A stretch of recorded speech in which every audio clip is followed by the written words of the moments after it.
During the Second World War, Hitler had an obsession trying to win the war by designing and building the biggest weaponry.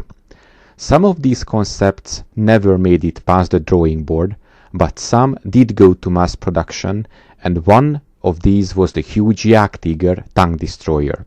It was the heaviest beast that was used on the battlefields of the Second World War. The Jagdtiger could dominate the battlefield with a combination of its immensely powerful armament and its almost impenetrable armor. The Jagdtiger's main gun was a 128mm PaK-44 gun that fired gigantic 65-pound shells. One hit from one of these shells was almost guaranteed to take out any Allied tank, and these shells were effective at very long ranges. They could easily immobilize an enemy tank at ranges of around 2 to 3 miles. The armor around the housing of the main gun was a massive 250mm, which no Allied tank round could penetrate. Covering the entire vehicle in armor that thick would have made it too heavy, so armor around the lower hull was a 150mm and the sides and rear 80mm. This meant that if a Jagdtiger could be flanked, it could be taken out from the sides or rear, or from the top by aircraft. Still, if the Jagdtiger was advantageously positioned on the battlefield, it would be tremendously difficult to take out one of these huge tank destroyers. The huge machine weighed in at 79 short tons, and the motor used to move this mass of steel and machinery was a 690 horsepower Maybach engine that was used on the much smaller Panther tank.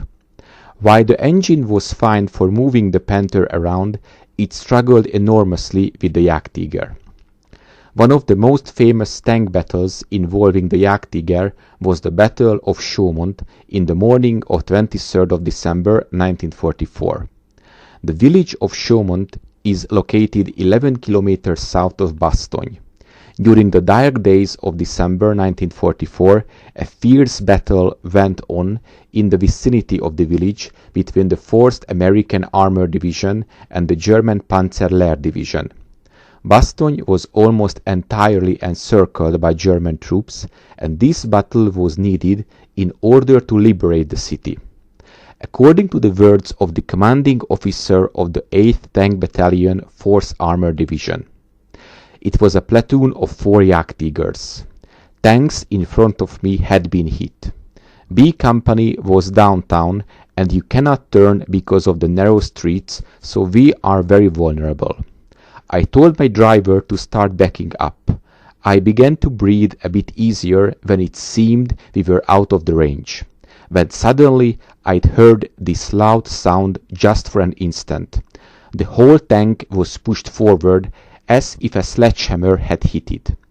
A 128mm shell, which should have breezed through the turret like a hot knife through butter, must have hit and bounced off.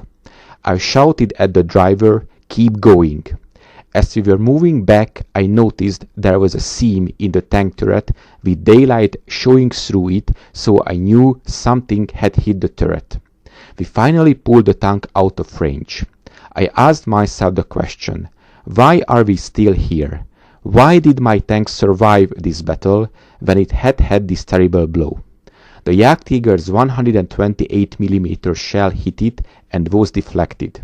It was an absolute miracle that I survived that battle. The result?